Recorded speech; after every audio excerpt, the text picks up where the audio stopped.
Hey guys, it's Buddha Jim. This is a response to Coffee Dude 65. He's replying to a video called Anarchism Basics, and I haven't watched the video he's replying to, but I gather that the guy is a market anarchist. Someone could correct me if I'm wrong, just from some of the things that Coffee Dude 65 was saying. That's the idea I got. I could be wrong, but I wanted to respond to it. Coffee Dude, I know you get a little sensitive when people respond to your videos, so try to take this with a grain of salt, please. Basically, he's talking about government, and he has this idea that anarchists are against government. It's a pretty common idea, I guess, and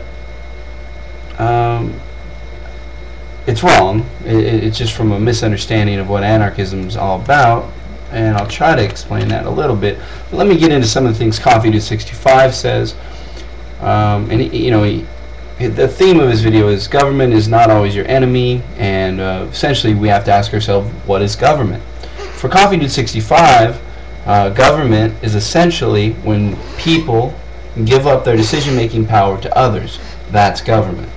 I would disagree with that. I mean, that can be a form of government. It doesn't necessarily have to be. And then there's all kinds of give it up for how long? I mean, for 4 years, for a day, so there's a lot of room in there for nuance. But asking what is government is a good question. Unfortunately, Coffee Dude 65 doesn't really get into that in his video. So let's see. He says the Constitution is a blueprint for government. The Constitution tells us what government is, and if you don't want government, you're throwing out the Constitution. There's no Bill of Rights, no safeguards if there is no government. This is complete hogwash. The Constitution is a blueprint for a specific type of government, which according to James Madison and other Constitutional Convention attendees was formed to protect the minority of the opulent, the rich, from the poor. It's a very specific form of government. We could throw the Constitution out, and anybody who thinks the Constitution protects them is just foolish.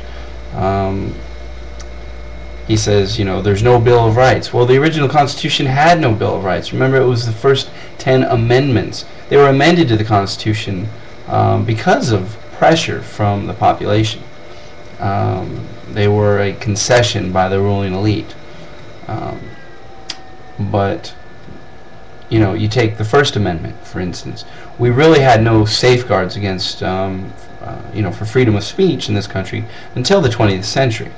There's plenty of decisions that, even today, we have a pretty impressive degree of freedom of speech in this country, but by no means is it absolute, and in no means is it really protected by the Constitution. It's protected by people. If you look through history, it's protected by people who exercise that right. That's the way rights are really protected. Not by murdering people in some foreign land, but by exercising those rights.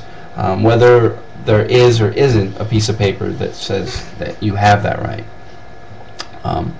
Paper, it's a silly notion, but a lot of people believe it. This idea that the Constitution protects you. The Constitution, if the Constitution really had any power, it's just a piece of paper, folks. According to the Constitution, the war in Iraq is illegal, but it's not stopping the war in Iraq. It's not like someone's going to go, take a Constitution up to the White House and say, hey, did you read this thing? They know what it says. They don't care what it says. They do whatever the hell they want to do. And it's only when the people stand up and organize and say, look, you're not going to do this. Then, there might be some we might point to the Constitution, but it doesn't really matter. It's irrelevant. It's a friggin' piece of paper. So let's see, what are some other things he says here? He says there's no Bill of Rights, there's no safeguards if there's no government. And, this idea that the government's protecting us. The government protects the rich. That's what the government's there for. If it protects you, it's incidental. It might do that, but the people of New Orleans certainly weren't protected by the government. The people of Ludlow, when they were being massacred by the National Guard for daring to ask for a better wage, certainly weren't protected by the government. The people of Kent State who were trying to protest an illegal war in Vietnam, the invasion of South Vietnam, certainly weren't protected by the government as they were being killed. You know, you can go on and on and on. You know, examples. The government doesn't protect us. And the idea that Coffee Dude says, we the people have given them the authority to make that decision because we don't want to. That's complete hogwash. I certainly haven't given them that authority. You probably haven't. Most of us haven't. Most of us don't even take part in their stupid elections. So you know, we're letting them know, hey, you know, this whole thing is illegitimate.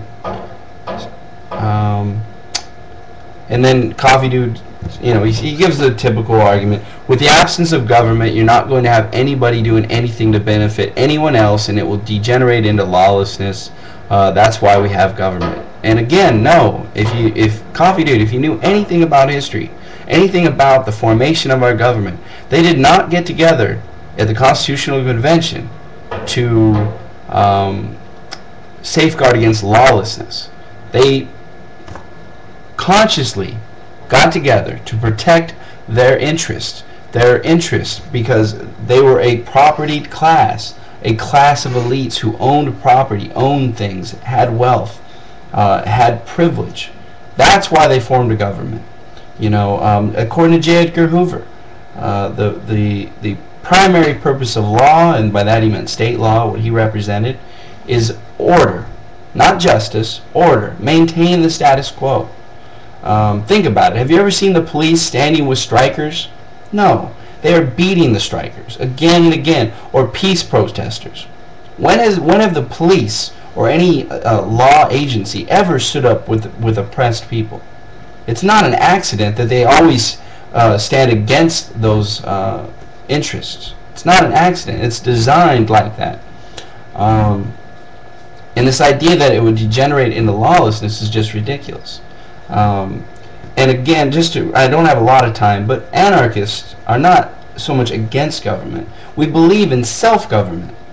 It's this crazy, wacky idea that we could govern our own lives, that we could come together, make decisions, you know, and plan things and do things together without any kind of hierarchy, without some guy, some bureaucrat thousands of miles away making a decision that affects my life. That's ridiculous. We're going to have one guy, a president, or one woman, a president, that's going to represent 300 million people? How ridiculous is that? I mean, it's just absurd on the face of it. I'm not against government. I'm against this representative government, where some representative, I don't know, doesn't represent me, makes decisions that affect my life. That's what I'm against. I'm for us coming together and forming governments, self-governing units based on mutual cooperation, federations, mutual support, these things. So I am for government. Like you said, use your neighborhood example. That's awesome. That's what we're for. Coming together in small units, either across industries or in communities, and making decisions together, you know, regarding resource allocation, production, consumption, all these things in a democratic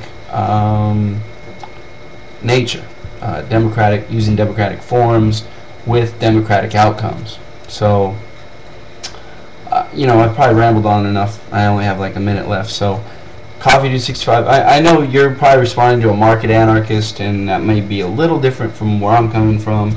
But essentially, I don't think market anarchists are so much against government. Maybe they are, but they're against the representative government that we have, which isn't really representative at all. So anyways, hope you have a good weekend. Peace.